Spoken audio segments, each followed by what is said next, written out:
रायगड जिल्ह्यामध्ये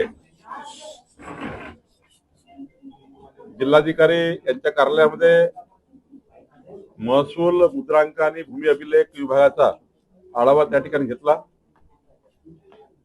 प्रामुख्याने मुख्यमंत्री बळीराजा पांदन रस्ते योजनेमध्ये 3,950 जे शेत रस्ते आहे, या शेत रस्त्याला सांकेता क्रमांक देणे, त्या रस्त्याचं नंबरिंग करणे, येणाऱ्या 31 मार्च पर्यंत सर्व रस्ते खुले करणे आणि डिसेंबर 2027 पर्यंत या रस्त्याला संपूर्ण दोन्ही बाजूला झाडं लावून या रस्त्याला संरक्षित करणे असा निर्णय आजच्या बैठकीत झाला। सोबतच 1 जानेवारी 2011 पूर्वी जी काही बांधकामे शासकीय जागावर अतिक्रमण झाले असतील, ज्यांना लोक राहायला आले असतील, त्या सर्वांचं सर्वेक्षण करून या सर्वांना त्यांच्या मालकी हक्काचे कागदपत्र तयार करणे, त्याचं स्वामित्व देणे याकरताही सर्वेक्षणाचा निर्णय आम्ही केला। 15/10/2024 पूर्वी जे काही खाजगी जागेवर बांधकाम झाले आहेत आणि त्यांच्याकडे मालकीत्व अजून मिळालं नाही, त्या सर्वांना स्वामित्व देण्याचाही आम्ही निर्णय घेतलेला आहे।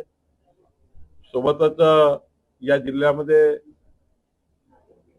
पोट हिस्से जे आहेत 200 रुपयात मोजणी करायची, पोट हिस्सेची ते करण्याचा आम्ही विचार केलेला आहे। या जिल्ह्यामध्ये मोठ्या प्रमाणावर क्लस्टर करता जमिनी घेतल्या, पण 15 वर्ष होऊनही त्या जमिनी विकसित केल्या नाही। ज्या औद्योगिक प्रयोजनाकरता घेतल्या होत्या, काही क्लस्टर बांधकामाकरता घेतल्या होत्या, पण त्या अजून वापरण्यात आल्या नाही। त्या जमिनी शासन जमा करण्याच्या सूचना मी दिलेल्या आहेत। एकंदरीत जे काही सिडको, नैना आणि 9 विकास प्राधिकरण आहेत, त्यांचाही शासकीय जमिनीचा आढावा घेण्याकरता मी जिल्हाधिकाऱ्यांना सूचित केलं आहे। अनिर्बंधित वापर जो सुरू झालेला आहे काही ठिकाणी, तो वापर थांबवण्याचाही सूचना मी जिल्हाधिकाऱ्यांना दिलेल्या आहेत आणि पुढच्या 3 महिन्यामध्ये या जिल्ह्यामध्ये पुन्हा एकदा एकंदरीत संपूर्ण विषयाची सुसूत्रता करण्याचा विचार आम्ही केला। या जिल्ह्याची संपूर्ण मोजणी जी आहे झाली पाहिजे। पुढच्या 2 वर्षामध्ये सर्व नगरपालिका नक्षा योजनेमध्ये आम्ही घेणार आहोत। प्रत्येक प्रायव्हेट घराची सरकारी मोजणी आम्ही करणार आहोत। या ठिकाणी 15 डे मध्ये कुठलाही अर्ज मोजणीचा आला तर तो निघाला पाहिजे, 15 दिवसातच मोजणी झाली पाहिजे, हा निर्णय आम्ही घेतलेला आहे। याकरता जे भूमी अभिलेख आहे त्यालाही मजबूतीकरणाचा निर्णय आम्ही केला आहे। मुद्रांक शुल्क विभाग जो आहे त्यामध्ये जे काही तक्रारी येतात त्या तक्रारी येऊ नये याची काळजी आम्ही घेतली आहे। एकंदरीत 2-2.5 तासाच्या बैठकीमध्ये महसूल विभाग गतिमान, पारदर्शी आणि लोकाभिमुख करण्याचा विचार आम्ही केलेला आहे आणि यातून आम्ही पुढे जातो आहे। सर हिंदी देखिए, आज जिलाधिकारी रायगढ़ के तरफ हमारी बैठक हुई, जो राजस्व विषय को लेकर हम काम कर रहे हैं, जिसमें हमने खासकर रायगढ़ जिले में एक बहुत महत्वपूर्ण काम शुरू किया है। मुख्यमंत्री बड़ीराजा रास्ते, जो किसानों के रास्ते बनाने की योजना है, इसमें 3,950 रास्ते किसानों के जो यहाँ रायगढ़ जिले में है उनको रेगुलाइज करना, उनको खुले करना, जो अतिक्रमण हुआ है, इंक्रोचमेंट हुए सारे रास्ते को खुला करना, उनका बांधकाम करना, उनका फिर दोबारा मजबूतीकरण करना, ये निर्णय हुआ है। साथ साथ में 1 जनवरी 2011 के पहले जो घर या बने हुए सरकारी जगह पर पूरा सर्वेक्षण करने के लिए हमने सूचित किया है। ये सर्वेक्षण आने के बाद उनको रेगुलाइज करने की योजना हम बनाएंगे। उसके साथ साथ हमने जो 15/10/2024 के पहले जो प्राइवेट प्लॉट पे जो घर बने हैं और जो अभी तक उनको प्रॉपर्टी कार्ड नहीं मिला, उनको प्रॉपर्टी कार्ड देने का भी निर्णय हमने किया है। और रायगढ़ जिले में जो 15 साल पहले से जिन्होंने डेवलपमेंट के लिए कुछ क्लस्टर लिए हैं, कुछ इंडस्ट्रियल क्लस्टर बनाए हैं, किसी ने फ्लैट स्कीम के लिए क्लस्टर बनाए, तो ये सारे क्लस्टर का काम चालू नहीं हुआ। 15 साल से जमीन ले ली है किसानों की, लेकिन क्लस्टर का काम चालू नहीं हो रहा है। वो सारे क्लस्टर के काम 3 महीने में चालू नहीं हुए, तो सारी जमीन सरकार जमा की जाएगी, इसका भी निर्णय हमने किया है।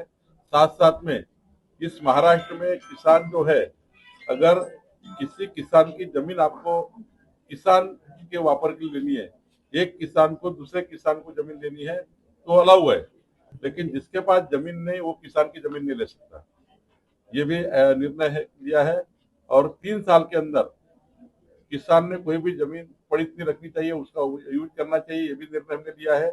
3 साल के ऊपर जमीन को उपजाऊ नहीं बनाना, ये भी कायदे से गुनाह है। 3 साल के अंदर जमीन को उपयोग में लाना पड़ता है। किसान की जमीन है तो किसान ने उसको कुछ ना कुछ उपज करनी चाहिए, कम से कम घास लगाना चाहिए, कम से कम बाम्बू लगाना चाहिए। लेकिन आप जमीन को ऐसा खुला छोड़ नहीं सकते, ये भी एक्ट है, वो भी पालन हम करेंगे। और यहाँ पे जमीन लेना है महाराष्ट्र में, तो जो जमीन किसान है वही ले सकता है, जो व्यक्ति किसान ने वो जमीन नहीं ले सकता। इसलिए वो भी निर्णय हमने किया है, वो भी चेक करने का प्रयास हम कर रहे हैं। या आदिवासी किसानों के लिए हमने बहुत बड़ा निर्णय लिया है। यहाँ 6,000 6,500 ऐसे आदिवासी किसान हैं जिनको पट्टा तो मिला है, लेकिन उनको प्रॉपर्टी कार्ड नहीं मिला है। वो प्रॉपर्टी कार्ड देने का 7/12 जो होता है, 7E और 12E देने का निर्णय हमने किया है। और साथ साथ में जो आदिवासी लोग रह गए हैं, जिनको अभी तक किसान को पट्टा नहीं मिला, उसको पट्टा देने का भी निर्णय हमने किया है। अब सबसे बड़ा, आदिवासी लोगों की जमीन अगर किसी ने हड़प ली है तो जमीन रिस्टोर करके वो आदिवासी को व्यक्ति को वापस देने का भी निर्णय आज हमने किया है। Thank you sir. थोडंसं सलोखा योजनेबद्दल सांगा सर. बऱ्याच जणांना माहिती नाही. सलोखा योजना आणि शेतकरी सप्टेंबर 1 जानेवारी 27 पर्यंत राहणार आहे सलोखा योजना. तर त्यासाठी सगळ्यांनी पटापट त्याच्याबद्दल जर 2 शब्द तुम्ही सांगितलं तर बरं होईल. आणि आता तर एका परिवारात जर घरामध्ये वाटणी करायची असेल, शेतीमध्ये वाटणी करायची असेल आणि वडिलोपार्जित घर असेल तर 500 रुपयाच्या स्टॅम्पवर फक्त त्या ठिकाणी रजिस्ट्रेशन करू शकतो. आता त्या ठिकाणी स्टॅम्प ड्युटी भरण्याची गरज नाही, हे त्या ठिकाणी महत्वाचं आहे.